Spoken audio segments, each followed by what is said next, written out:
नमस्कार बंधुरा संगीता होम किचेने आबारो आपनादेर स्वागत जानाच्छि। आजके एक नतून रेसिपि निये चले एलाम। आजके किन्तु एक मजादार रेसिपि और ये रेसिपिटा हलो आमेर चाटनी बिये बाड़िर स्टाइले। एखन बाजारे खूब भालो आम पाওয়া যাচ্ছে और এইভাবে যদি आमेर चाटनी तैरी करा যায় তাহলে ঘরে কিন্তু অনেক দিন রাখা যায় और খেতেও কিন্তু দারুণ লাগে। তো চলুন দেখে নিই আজকের রেসিপিটা। आमेर चाटनी करार जोन्नो आमी बाजार थेके फ्रेश आम निये एसेछि। सेई आम दुटोके भालो करे केटे नेब और आमगुलोके किन्तु खोसा छाड़ाबो ना। और मशला तैरी करे निচ্ছি मौरी पाँचफोड़न और शुकनो लंका। एटाके एकटू कड़ाईटा गरम करे निয়েছি, एरपरे दिए भेजे नेब हालका करे। खूब बेशी भाजबो ना ताहले मशला पुड़े जाबे, हालका एकटू जस्ट भेजे नेब। मशला भेजे एकटू ठांडा करे नेब, तारपर एटाके गुঁড়ো करे नेब। मशला ठांडा करे गुঁড়ো करे निয়েছি। एरपर काँचा आमगुलो केटे निয়েছি एरकम लम्बा लम्बा करे खोसा दिए। एबार आमगुलोके एकटू सेদ্ধ करे नेब। बाटीते जल बसिए दिएছি और आमगुलोके सेদ্ধ करे नेब। आमगुलो एकदम बेशी सेদ্ধ करब ना जाते गले जाए, मोटामुटी भावे सेদ্ধ करब जेन भापे भापे सेদ্ধ हये जाए। आम सेদ্ধ हये गेছে। एरपरे फोड़ने व्यवहार करছি पाँचफोड़न और एकटा शुकनो लंका। कड़ाईते सर्षेर तेल दिए दिएছি, एरपरे फोड़नटा दिए दिচ্ছি। एखाने पाँचफोड़न और शुकनो लंका व्यवहार करलाम। पाँचफोड़ने और शुकनो लंकाय खूब सुंदर चाटनीते किन्तु एक फ्लेवर आसबे। आमेर चाटनी किन्तु सबाई खूब पसंद करे और बांगालिरा खावार शेष पाते यदि एकटू चाटनी ना हय ताहले कि करे जमे। तो एई रकम आमेर चाटनी किन्तु अनेक दिन घरे तैरी करे रखा जाय।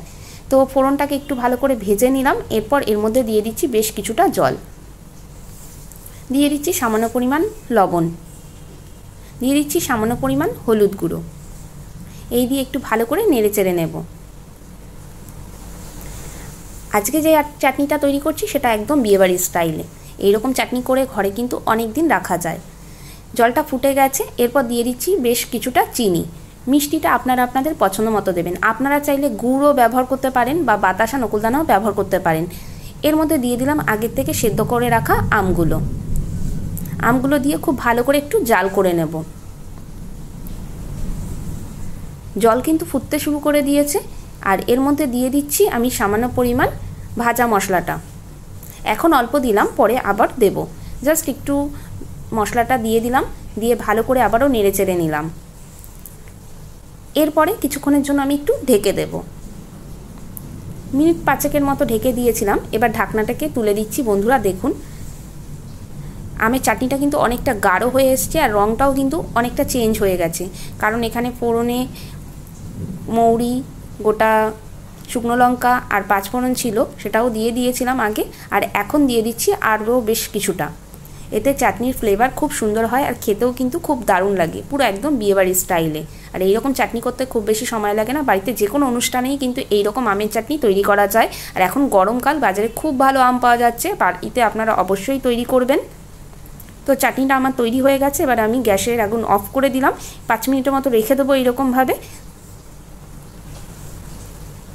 চাটনিটা আমার ঠান্ডা হয়ে গেছে। এবার ঢেকে রেখে দিচ্ছি মিনিট 10 মতো। আর এবার আমি সার্ভ করে দিয়েছি। তো কেমন লাগলো বন্ধুরা রেসিপিটা অবশ্যই কমেন্ট করে জানাবেন। আশা করি আপনাদের রেসিপিটা ভালো লেগেছে। যদি ভালো লাগে তাহলে লাইক দিয়ে দেবেন, কমেন্ট করবেন, শেয়ার করবেন। আর আমার চ্যানেলে নতুন বন্ধু হলে চ্যানেলটা সাবস্ক্রাইব করে নেওয়ার অনুরোধ রইল। ভালো থাকবেন, সুস্থ থাকবেন, দেখাবেন নতুন একটা ভিডিও।